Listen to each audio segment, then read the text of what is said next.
Welcome to this bonus episode of Travels by Broomstick as we revisit the Pentyrch UFO incident to give you some new and exciting updates about the UK's biggest UFO cover-up. Today's journey takes us back to Pentyrch, a little village located on the western outskirts of Cardiff, in South Wales, in the UK. We return to the exact place where primary witness Caz Clarke's life changed forever, as she saw the remarkable sight that the Ministry of Defence deemed a military training exercise. But this was no training exercise. This was a close encounter, a UFO, a UAP, and the military had been waiting for it, ready for action.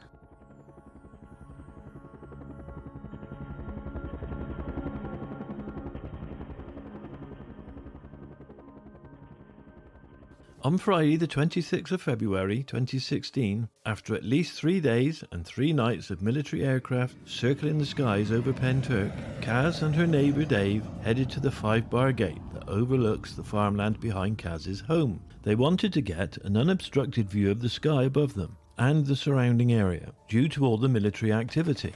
As Caz looked up into the sky, she saw one red light turn into 3 in a triangle-shaped formation. She stood in shock and awe as more red lights began to emerge until it formed a full-sized pyramid. Caz explained that this pyramid had not come from outer space, but it seemed to come through space, like it had come through a black veil, as if from another dimension. At this point, it was clear that the military had been waiting for it.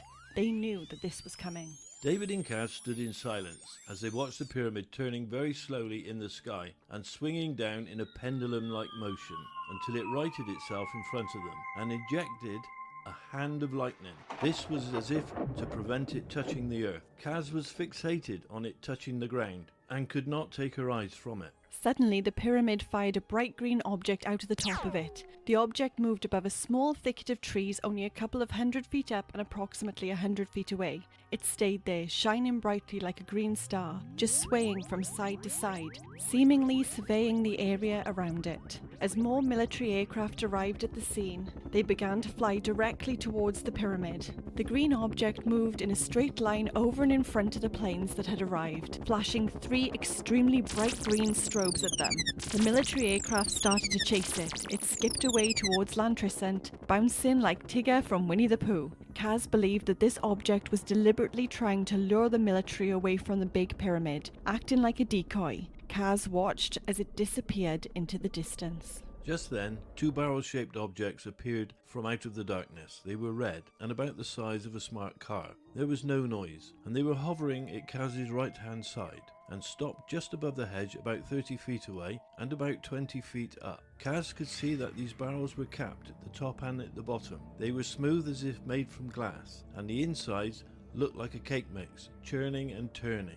She strained her eyes to capture as much detail as possible. Caz looked to see where the other barrel had gone, and to her surprise and amazement, it was right above her. Standing on the gate, Caz waved to the barrel in the hope that it would realise she meant it no harm. The barrel object changed colour from tail light red to traffic light green, and Caz felt all her fear melt away. Caz felt almost euphoric. She was no longer afraid. As it scanned her, she felt nothing but pure love. She heard a man's voice say, "Tell the world what you witnessed here." And she replied, "I will."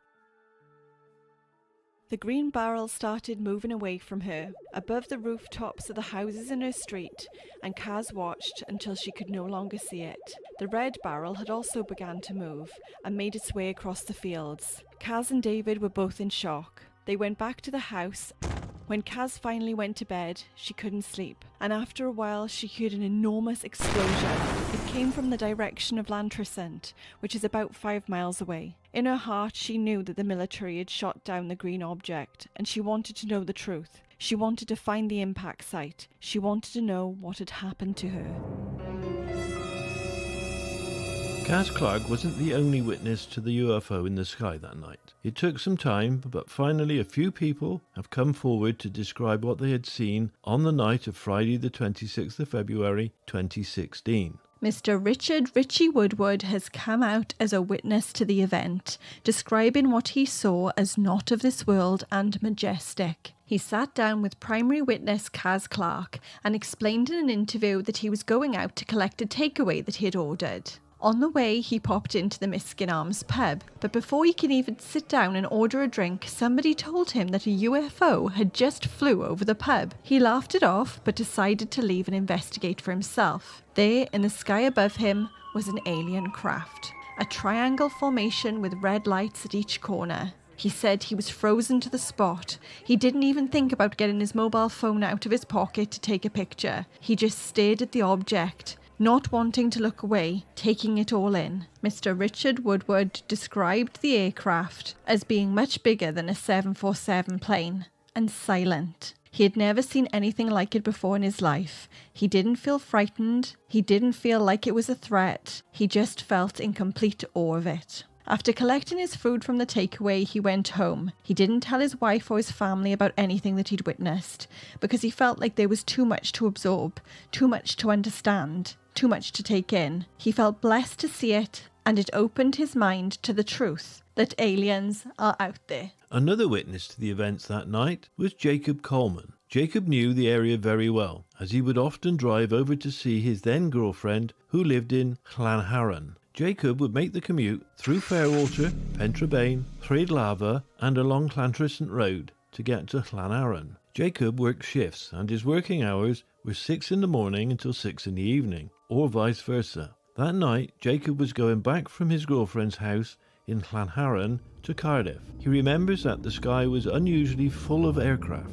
There were helicopters, small propeller planes and large military aircraft, all circling the sky near Smilog Woods. Jacob had stopped at some traffic lights when he witnessed a big green light in the sky. It was stationary and just seemed to be hovering, with 2 armed military attack helicopters each side of it. Jacob remembers thinking to himself that if the big green craft moved with any speed, then he will know for certain that it was not of this earth. Jacob continued down Llantrisant Road. He actually took videos of it on his mobile phone, but the phone had needed to be repaired, and at the time of the interview, it was not accessible, but could possibly be recovered. Jacob described the green craft as being the size of a small car that glimmered as it hovered. He recalled that his phone signal and electronics were affected that night. He didn't say anything to anybody at the time, but after watching Caz featured on the Paranormal Scholar on YouTube, his memories resurfaced, and he got in touch with Caz. Another witness to get in touch with Caz and come forward was Mark Morris. Mark was living in Llantrisant at the time. He was having trouble sleeping that night and he looked outside and saw these lights.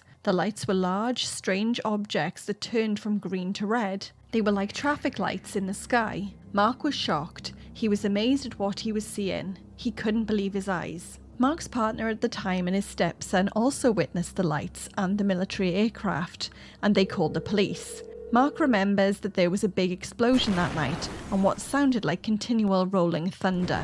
Mark recalls that for the next few days there were a lot of road closures in the area, and he had seen white vans around Smilog Woods. He had been told by the people who were in the white vans that they were there for filming purposes. Mark also remembers that there was a very strong chemical smell in the air, but he didn't really think anything of it at the time, putting it down to a factory smell. He explained that he never heard anything from the police, saying that on the night that his partner rang the police, he felt like they'd just fobbed him off.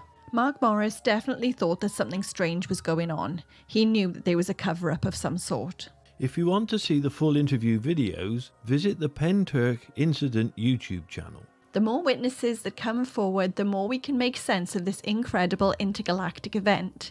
If you have any information, then please contact Caz Clarke or Gari Jones. For the full story, we refer you to our original podcast, The Pentyrch Incident. If you've enjoyed today's topic, you can buy a copy of Caz Clarke's and Gari Jones's book, The Pentyrch Incident, The Greatest UFO Cover-Up of Modern Times, on Amazon. So until next time, keep looking at the skies. We hope you have a smagical time.